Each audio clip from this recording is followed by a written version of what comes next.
ngomong dengan todongan senjata. Dengan pada saat itu mereka diancam supaya lu ngomong itu ya, kan begitu. Nggak, yang saya mau kasih tahu adalah secara hukum itu kesaksian mereka itu walaupun banyak orangnya ya tetap bernilai satu. Tapi kami juga punya bukti bahwa dia juga melapor. Dia juga melapor? Iya. Ke Propam. Kalau melapor ke Propam? Iya. Tentu, kalau? Ya kalau yang saya bilang tadi. Ada. Gitu.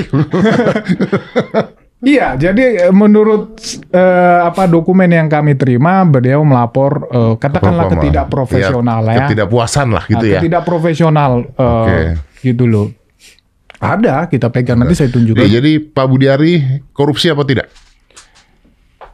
Sama sekali beliau sampai saat ini tidak pernah terlibat korupsi apapun. Orang sudah tidak ada lagi tertekan karena sudah melewati zona yang kemarin. Ditangkap sudah, ditahan sudah, tiba-tiba begitu di pengadilan mereka merasa lepas nih. Ini adalah forumnya, gitu loh. Dengan 4 hari yang lalu atau 5 hari yang lalu yang sebagaimana kita ketahui, beberapa terdakwa kan nyanyi.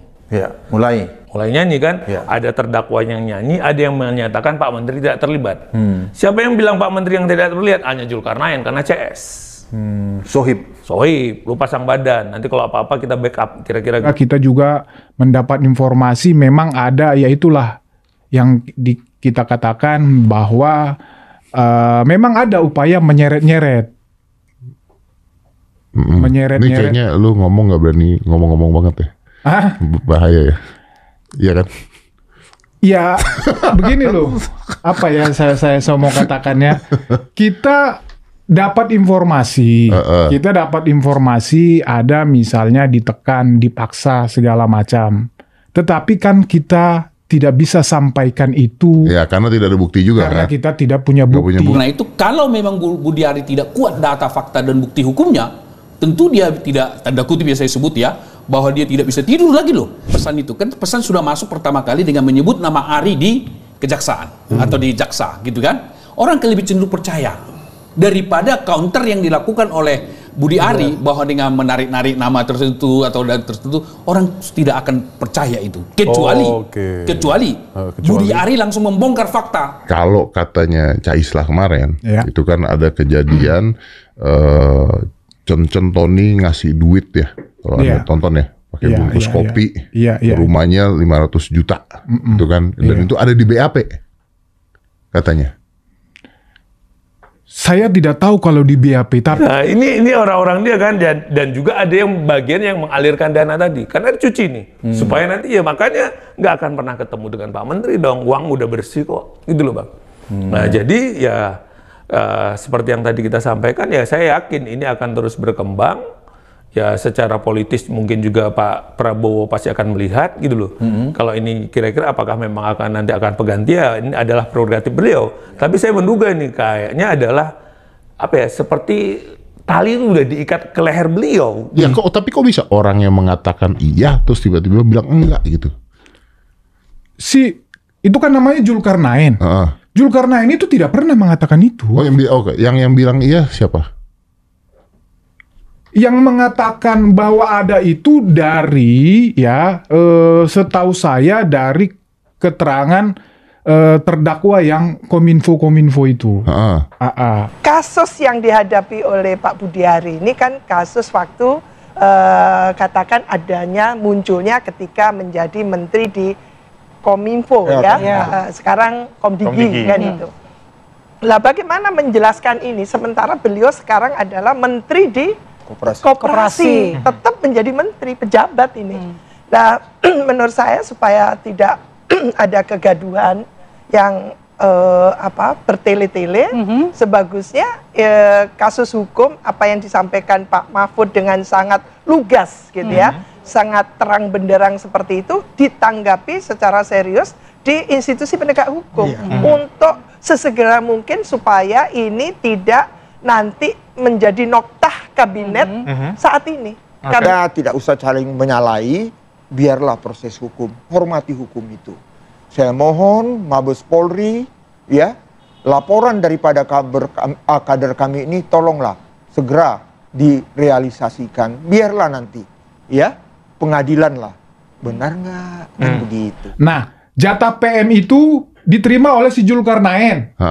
Ya, ini dalam dakwaan ini, bukan kata saya. Kemudian diterima si Zulkarnain. Nah, Zulkarnain yang menurut di dakwaan itu menerima sudah menyatakan tidak kemana-mana. Duit itu tidak ada kemana-mana sama dia semua. Kemudian dia sudah mengatakan Budi Ari tidak tahu menahu tentang kesepakatan dan pertemuan itu. Selesai dong. Ada orang yang mengatakan bahwa mungkin Zulkarnain ini dibungkam juga gitu. Supaya dia nggak ngomong tentang Budi Ari misalnya. Ya gitu. bisa saja, silahkan saja. Ini kenapa orang ini dikasih privilege khusus? Lah ada peredaran duit, Bang. Iya, menarik. Ini masalah mata air, Bang, sama.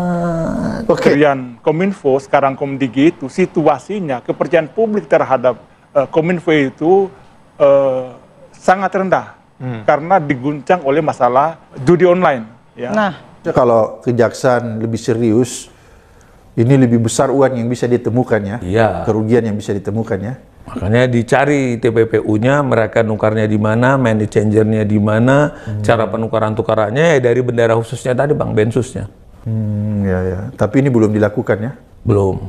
Di dalam dakwaan itu sama sekali tidak tidak menyebutkan atau tidak ada keterlibatan dari Budi Ari Setiadi.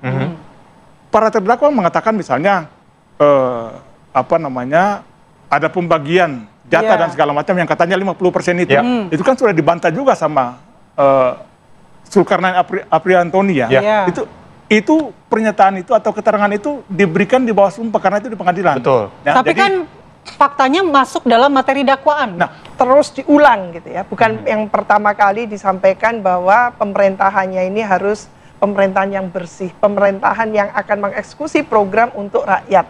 Maka para pembantunya gitu ya di kabinet, menteri-menteri di kabinet ini harusnya memang membantu gitu, bukan membebani kan gitu ya. Membantu, bukan membuat gaduh kan gitu. Dengan pernyataan, dengan sikapnya, tindak tanduknya, perilakunya dan sebagainya. Maka pemerintahan yang bersih ini yang sedang diupayakan oleh Pak Prabowo. Lah, karena itu yang diupayakan, mestinya itu pula yang dipahami secara utuh ya oleh para pembantunya, menteri-menterinya ini untuk melakukan sesuatu yang sangat serius. Budi Ari kirim orang untuk melawan narasi Islah Bahrawi. Di podcast Dedi, dia sebut tidak terlibat, bahkan menuduh para penyidik gunakan kekerasan atau ancaman sehingga saksi tertekan dan menyeret nama Budi Ari. Waduh, langkah apa lagi ini? Setelah seret PDIP dan Budi Gunawan, kini Budi Ari seret penyidik Kejaksaan dan Polri. Makin panas saja ya. Keterlibatan mantan Menteri Komunikasi dan Informatika Budi Ari dan PDIP dalam kasus judi online yang melibatkan pegawai Kementerian Kominfo.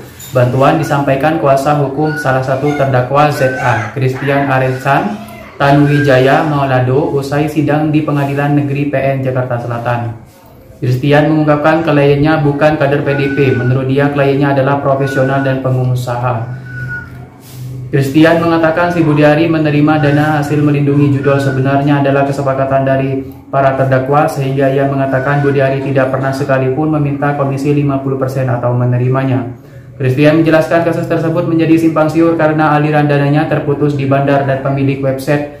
Di kedua tidak ada yang dijadikan tersangka.